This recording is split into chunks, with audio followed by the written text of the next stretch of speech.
तो हेलो नमस्कार दोस्तों, कैसे हैं आप लोग। उम्मीद करता हूँ सब लोग बढ़िया होंगे। तो आज की इस वीडियो में हम बात करेंगे मीशो का राइज, एक गैरेज स्टार्टअप से इंडिया का सबसे तेज बढ़ता ई कॉमर्स जायंट।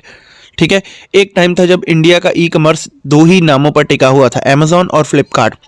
पर एक छोटा सा स्टार्टअप बेंगलोर के एक सिंपल अपार्टमेंट से पूरी इंडस्ट्री को हिला देगा, कोई सोच भी नहीं सकता था।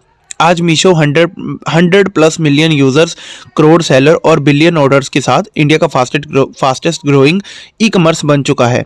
ये राइज इतना तेज कैसे हुआ, कैसे मीशो ने अमेजोन फ्लिपकार्ट को फेस करके गेम बदला, ठीक है, और कैसे एक स्मॉल रीसेलर ऐप बन गया पूरा ई कॉमर्स जायंट।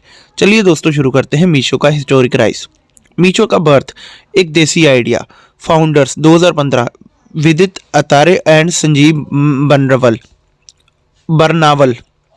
उन्होंने देखा स्मॉल शॉपकीपर ऑनलाइन नहीं जा पा रहे, वुमेन अपने घर से स्मॉल बिजनेस चलाना चाहती थी, लेकिन अमेजोन फ्लिपकार्ट पर सेल करना मुश्किल प्लस एक्सपेंसिव था। एक ऐसा प्लेटफॉर्म जहां कोई भी बिना इन्वेस्टमेंट के बिजनेस चला सके। मेरी शॉप मीशो, ठीक है। रीसेलर रेवोल्यूशन, मीशो का real breakthrough. Reseller model, जिसमें सेलर मीशो पर प्रोडक्ट लिस्ट करता, reseller mostly women, homemaker, WhatsApp Facebook पर बेचती, बायर ऑर्डर प्लेस करता, Meesho delivery plus payment handle करता। इस मॉडल ने इंडिया में एंटरप्रेन्योरशिप का फ्लड खोल दिया। Second tier plus third tier cities से लाखों वुमेन जुड़ी, जीरो इन्वेस्टमेंट से बिजनेस पॉसिबल हुआ। सोशल कॉमर्स का बूम शुरू।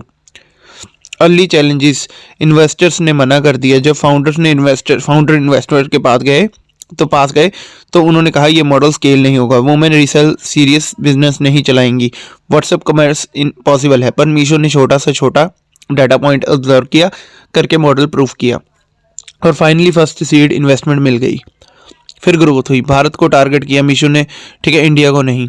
मतलब tier 2 tier 3 cities, Hindi plus regional languages, low price product, simple app. Meesho बन गया इंडिया का middle class and lower middle class marketplace, और यही उनका सबसे बड़ा एडवांटेज हुआ।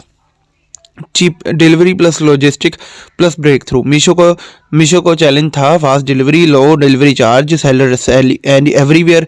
तो मीशो ने दो चीज़ें क्रैक की, pan India delivery network types, independent logistic partners, lowest को डिलीवरी कॉस्ट मॉडल। मीशो ने सारी कंपनियों को एक गोल दिया, 200 में 300 का प्रोडक्ट डिलीवर करना है, मतलब margin for user high, cost जो है लो। इकोसिस्टम शिफ्ट किया, reseller direct e commerce, reseller model down, direct seller to consumer model on. ये रिस्की था क्योंकि 70% बिजनेस रीसेलिंग से आता था बस। बट फाउंडर्स का विजन ये था, अमेजोन का अल्टरनेटिव बनाना, लोएस्ट प्राइसेस मार्केट प्लेस बनाना, पूरा ई कॉमर्स बिल्ड करना। इससे मीशो बन गया इंडिया का सबसे सस्ता market place. This was the shift that changed everything. Chapter 7, zero commission model. Meesho ने सेलर्स के लिए एक धमाका किया, 0% मार्केट प्लेस। जहां अमेजोन फ्लिपकार्ट पर सेलर्स 10% से लेकर 35% कमीशन लगता था, मीशो ने बोला no commission, zero. Lakhs of new sellers, lowest prices online, insane product variety, small businesses का बूम। ठीक है। चैप्टर 8, मीशो का tech and data game. Price prediction, product recommendation, seller fraud detection, customer behaviour analysis, inventory prediction. ठीक है। Chapter 9, pandemic, Meesho का golden time. Covid के दौरान offline shops बंद थी, सोशल सेलिंग बूम था, स्मॉल बिजनेसेस ऑनलाइन आए, ऑनलाइन शॉपिंग 10x बढ़ी, मीशो का यूज़र बेस एक्सप्लोर्ड हो गया। ये 2 साल में मीशो के लिए रॉकेट फ्यूल बन गए। ठीक है। फिर फंडिंग मिली इनको फेसबुक से, स्क्वायर कैपिटल से, सॉफ्टबैंक से, प्रोकस से। ठीक है। तो बाकी इन्होंने कॉस्ट कटिंग की है। ठीक है। देन भाई अमेजोन और फ्लिपकार्ट से लो प्राइस रखे, नॉन ब्रांड प्रोडक्ट भी यूज़ किए, रीजनल इंडिया ऑडियंस यूज़ की, सिंपल यूआई रखा। ठीक है।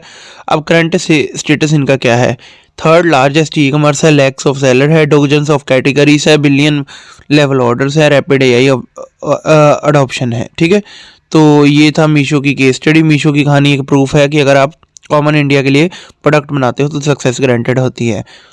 ठीक है। आपका क्या मानना है, मीशो फ्यूचर में अमेजोन को टक्कर दे पाएगा? कमेंट में जरूर बताओ। ठीक है जी।